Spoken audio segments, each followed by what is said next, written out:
வணக்கம். இலங்கை செய்திகளுடன் நான் ரோஷன். விரிவான செய்திகளுக்கு முன் தலைப்புச் செய்திகள்.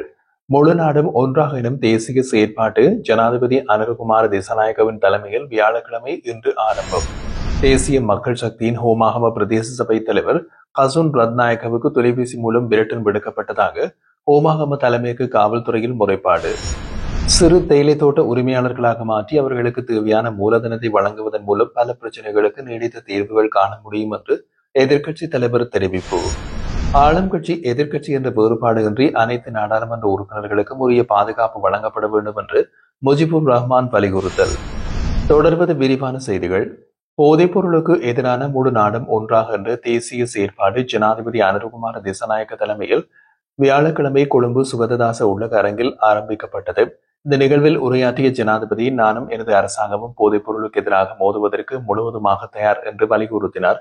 மேலும் சிறை தண்டனை அனுபவிக்கும் 44% பேர் போதைப்பொருள் குற்றங்களுடன் தொடர்புடையவர்கள் என்றும் அவர் குறிப்பிட்டுள்ளார். ஜனாதிபதி தொடர்ந்தும் கூறுகையில், போதைப்பொருள் அச்சுறுத்தலை ஒழிக்க வலுவான மக்கள் இயக்கம் ஒன்றை உருவாக்குகின்றோம். போதைக்கு அடிமையானவர்கள், விற்பனையாளர்கள் தங்கள் சட்டவிரோத நடவடிக்கைகளை நிறுத்த வேண்டும். அரசாங்கமும் போலீஸ் துறையும் மட்டும் இதை சமாளிக்க முடியாது. எல்லோரும் ஒன்றிணைந்து செயல்பட வேண்டும். அவர் மேலும் போதைப்பொருள் கடத்தலை தடுக்கும் நோக்கில் போலீஸ், ராணுவம், சுங்கம், குடிவரவு, மோட்டார் போக்குவரத்து திணைக்களம் மற்றும் புலனாய்வு சேவைகள் இணைந்து தேசிய செயற்பாட்டு மையம் ஒன்றை நிறுவுவதற்கு நடவடிக்கை எடுக்கப்படும் என்று தெரிவித்தார். நிகழ்வில் பங்கேற்றவர்கள் ஒன்றிணைந்து உறுதிமொழி ஒன்றை எடுத்தனர். அந்த உறுதிமொழியில், இலங்கை தாய்நாட்டை விஷ போதைப்பொருள் அச்சுறுத்தலில் இருந்து முழுமையாக விடுவிப்பது ஒரு தேசிய பொறுப்பு என்று குறிப்பிடப்பட்டதுடன், போதைப்பொருள் உற்பத்தி, விநியோகம், விற்பனை மற்றும் ஊக்குவிப்பை முற்றாக நிராகரிக்கவும் உறுதியளிக்கப்பட்டது. மேலும் போதைப்பொருளுக்கு அடிமையானவர்களுக்கு புனர்வாழ்வு வழங்கி அவர்கள் மீண்டும் சமூக வாழ்க்கைக்கு திரும்ப உதவுவோம் என்ற வாக்குறுதியும் அளிக்கப்பட்டது. இந்த நிகழ்வில் மதகுருமார்கள், பொது பாதுகாப்பு குழுக்கள், போலீஸ் மற்றும் முப்படை அதிகாரிகள், வெளிநாட்டு தூதுவர்கள் உள்ளிட்ட பலரும் பங்கேற்றனர். இதன் மூலம் முழு நாடும் ஒன்றாக என்று தேசிய வழிநடத்தல் சபை ஜனாதிபதி அனுரகுமார திசாநாயக்கவின் தலைமையில் அக்டோபர் 17 முதல் ஜனாதிபதி செயலகத்தில் கூடியிருந்தது. போதைப்பொருள் பாவனையை நாட்டில் இருந்து முழுமையாக ஒழிக்க முன்வைக்கப்பட்ட இந்த தேசிய செயற்திட்டத்திற்கு அமைச்சரவை ஏற்கனவே அங்கீகாரம் வழங்கியுள்ளது. தேசிய வழிநடத்தல் சபையின் கீழ் போதைப்பொருள் வலையமைப்பை முறியடித்தல், போதைக்கு அடிமையானவர்களுக்கு புனர்வாழ்வு அளித்தல், பொதுமக்களுக்கு விழிப்புணர்வு ஏற்படுத்தல் மற்றும் ஊடக கண்காணிப்புகளை ஒருங்கிணைத்தல் உள்ளிட்ட நடவடிக்கைகள் மேற்கொள்ளப்பட உள்ளன. தேசிய மக்கள் சக்தியின் ஹோமாகம பிரதேச சபை தலைவர் கசுன் ரத்நாயக்கவுக்கு தொலைபேசி மூலம் கொலை மிரட்டல் விடுக்கப்பட்டதாக அவர் ஹோமாகம தலைமைக்கு போலீசாரில் முறைப்பாடு ஒன்றை சமர்ப்பித்துள்ளார். அவரின் முறைப்பாட்டின்படி கடந்த 27 மதியம் 12:30 மணியளவில் தனது அலுவலகத்தில் பொதுமக்கள் தினத்தை நடத்தி கொண்டிருந்த போது பிரதேச சபையின் உத்தியோகபூர்வ தொலைபேசி இலக்கத்திற்கு குறித்த மிரட்டல் அழைப்பு வந்ததாக குறிப்பிடப்பட்டுள்ளது.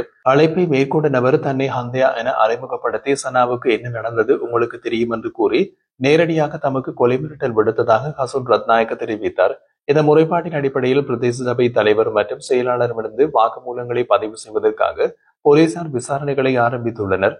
மேலும் குறித்த அழைப்பு இணையத்தின் மூலம் மேற்கொள்ளப்படவில்லை என்றும், மாறாக நாட்டில் வழக்கமாக பயன்படுத்தப்படும் தொலைபேசி எண்ணிலிருந்தே வந்தது என்றும் ஆரம்ப கட்ட விசாரணைகளில் தெரிய வந்துள்ளது. இந்த சம்பவம் தொடர்பாக அந்த தொலைபேசி எண்ணின் விரிவான பகுப்பாய்வு அறிக்கை பெறப்படும் என்றும், அதன் அடிப்படையில் மேலதிக விசாரணைகள் தொடரப்படும் என்றும் போலீசார் தெரிவித்துள்ளனர். இன்னமும் லயன் அறைகளில் கடுமையான சிரமங்களை அனுபவிக்கும் தொழிலாளர்களை சிறு தேயிலை தோட்ட உரிமையாளர்களாக மாற்றி அவர்களுக்கு தேவையான மூலதனத்தை வழங்குவதன் மூலம் பல பிரச்சனைகளுக்கு நீடித்த தீர்வுகளை காண முடியும் என்று எதிர்க்கட்சி தலைவர் சஜித் பிரேமதாச தெரிவித்துள்ளார். அவர் மேலும் கூறுகையில், ஒரு வீட்டை பெறுவது போலவே செய்கைகளுக்கான காணியம் வழங்கப்பட்டிருக்க வேண்டும். இப்படியாக மேற்கொள்ளப்படும் நடவடிக்கைகள் தொழிலாளர்களின் சம்பள பிரச்சனைகளுக்கும் ஒரு தீர்வாக அமையும். தற்போது பயன்படுத்தப்படாமல் உள்ள காணிகளை இவர்கள் பயன்பாட்டுக்காக ஒதுக்கி பெருமளவில் சிறு தேயிலை தோட்ட உரிமையாளர்களை உருவாக்க வேண்டும் என்றார். இந்த கருத்துக்களை அவர் ஹெக்டர் அப்புகாமி தலைமையிலான சுற்றாடல் கமத்தொழில் மற்றும் வளங்களின் நிலைத்தன்மை குறித்து துறைசார் மேற்பார்வை குழு கூட்டத்தில் உரையாற்றும் போது வெளியிட்டிருந்தார். அவர் மேலும் கூறுகையில், நமது தேயிலை உற்பத்தியில் சிறு தேயிலை தோட்ட உரிமையாளர்கள் சுமார் 60% பங்களிப்பை வழங்குகின்றனர். ஆனால் அவர்களின் மொத்த தேயிலை தோட்ட நிலப்பரப்பில் 30% முதல் 40% மட்டுமே வைத்துள்ளனர். மிகச்சிறிய காணிகளை வைத்திருப்பவர்களே உற்பத்தியில் மிகப்பெரிய பங்காற்றுகின்றார்கள். ஆனால் அரசுக்கும் தனியாருக்கும் சொந்தமான பெரிய எஸ்டேட் நிறுவனங்கள் ஒப்பீட்டளவில் குறைந்த பங்களிப்பை வழங்குகின்றன. அவர் மேலும் தென்னைக்காய் தொழில் தற்போது கடுமையான நெருக்கடிகளை எதிர்கொண்டு வருவதாகவும், இந்த வரவு செலவு திட்டத்தில் குறைந்தபட்சம் அதற்கான தீர்வுகளை அரசாங்கம் வழங்க வேண்டும் என்றும் வலியுறுத்தினார். ஹெக்டர் அப்புகாமி கூறுகையில், தென்னைக்காய் தொழில் பல்வேறு சிக்கல்களில் சிக்கியுள்ளது. ஒரு கூட்டத்தில் தொழில் முனைவோர் நஷ்டத்தை சந்திக்கின்றனர். மற்றொரு கட்டத்தில் அதிக விலை காரணமாக நுகர்வோரும் பாதிக்கப்படுகின்றனர். இதனால் பல்வேறு உடல்நல பிரச்சனைகள் கூட அதிகரித்துள்ளன. எனவே இந்த துறைக்கான புதிய தீர்வுகள் புதிய வரவு செலவு திட்டத்தில் முன்வைக்கப்பட வேண்டும் என்று அவர் தெரிவித்தார். ஆளும் கட்சியோ எதிர்க்கட்சியோ என்ற வேறுபாடு இன்றி அனைத்து நாடாளுமன்ற உறுப்பினர்களுக்கும் உரிய பாதுகாப்பு வழங்கப்பட வேண்டும் என்று நாடாளுமன்ற உறுப்பினர் முஜிபுர் ரஹ்மான் வலியுறுத்தினார். நாடாளுமன்ற உறுப்பினர்கள் எதிர்நோக்கும் அச்சுறுத்தல்கள் குறித்து ஊடகங்களுக்கு கருத்து தெரிவித்த போது அவர் இதனை கூறியுள்ளார். அண்மை காலமாக பல நாடாளுமன்ற உறுப்பினர்கள் உயிர் அச்சுறுத்தல்களுக்கு உள்ளாகி வருவதாகவும் பாதாள உலக குழுக்கள் அவர்களிடம் நேரடியாக மிரட்டல்கள் விடுக்கும் அளவுக்கு துணிச்சல் பெற்றுள்ளதாகவும் அவர் குறிப்பிட்டுள்ளார். இத்தகைய சூழலில் அரசாங்கம் மற்றும் எதிர்க்கட்சி உறுப்பினர்கள் என பிரிக்காமல் அனைத்து நாடாளுமன்ற உறுப்பினர்களின் பாதுகாப்பையும் உறுதி செய்ய வேண்டும் என்று அவர் வலியுறுத்தினார். அதற்கான தேவையான நடவடிக்கைகளை உடனடியாக போலீஸ் மா அதிபர் மேற்கொள்ள வேண்டும் என்று முஜிபுர் ரஹ்மான் மேலும் தெரிவித்தார். நாட்டில் இலவச சுகாதார சேவையின் எதிர்கால முன்னேற்றத்திற்கான தேசிய கொள்கைகள் மற்றும் திட்டங்களை உருவாக்கவும் அவற்றை வழிநடத்தவும் தேவையான முன்னேற்பாடுகளை மேற்கொள்ளும் நோக்கில் தேசிய சுகாதார மேம்பாட்டு குழு சமீபத்தில் இலங்கை மன்றத்தின் கேட்போர் கூட்டத்தில் கூடியது. இந்த கூட்டத்தில் சுகாதார மற்றும் வெகுஜன ஊடக அமைச்சின் செயலாளர் வைத்தியர் நிபுணர் அனில் ஜாசிங்கவின் தலைமையில் நடைபெற்றது. சுகாதாரம் மற்றும் வெகுஜன ஊடக அமைச்சரும் பிற அமைச்சகங்கள், உலக சுகாதார நிறுவனம், ஆசிய வளர்ச்சி வங்கி, யுனிசெஃப் உள்ளிட்ட சர்வதேச அமைப்புகள், உள்ளூர் பல்கலைக்கழகங்கள், வைத்திய நிர்வாகங்கள் மற்றும் நாட்டின் சுகாதாரத்துறைகளை பிரதிநிதித்துவப்படுத்தும் பல அறிஞர்கள் இதில் கலந்து கொண்டனர். இந்த நிகழ்வில் நாட்டின் மக்களுக்கு சிறந்த சுகாதார சேவைகளை வழங்குவது மற்றும் எதிர்கால சுகாதார கொள்கைகள் எவ்வாறு வடிவமைக்கப்பட வேண்டும் என்பன உள்ளிட்ட விடயங்கள் விரிவாக விவாதிக்கப்பட்டன.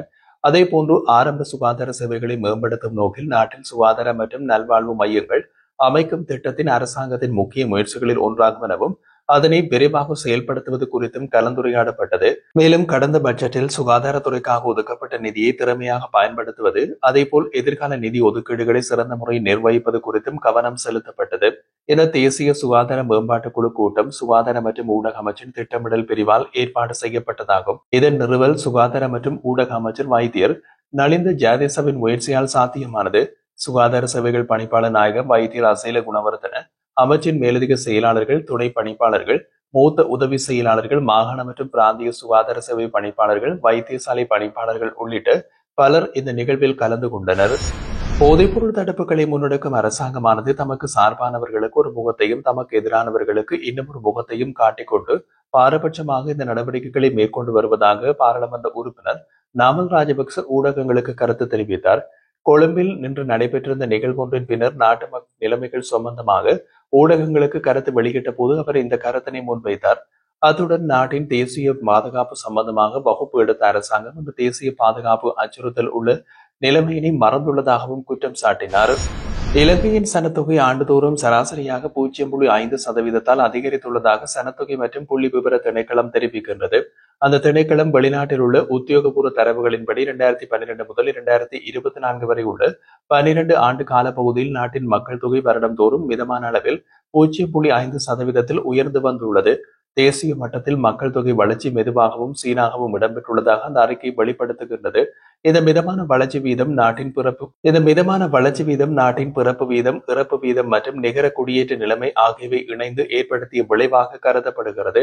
மேலும் இந்த தகவல்கள் அரசாங்கத்தின் சமூக பொருளாதார மற்றும் உள்கட்டமைப்பு அபிவிருத்தி திட்டங்களை வடிவமைப்பதற்கும் பொது சேவைகளை திட்டமிடுவதற்கும் முக்கிய ஆதாரமாக பயன்படுத்தப்படுகின்றன என்று சனத்தொகை மற்றும் புள்ளி விவர திணைக்களம் குறிப்பிட்டுள்ளது.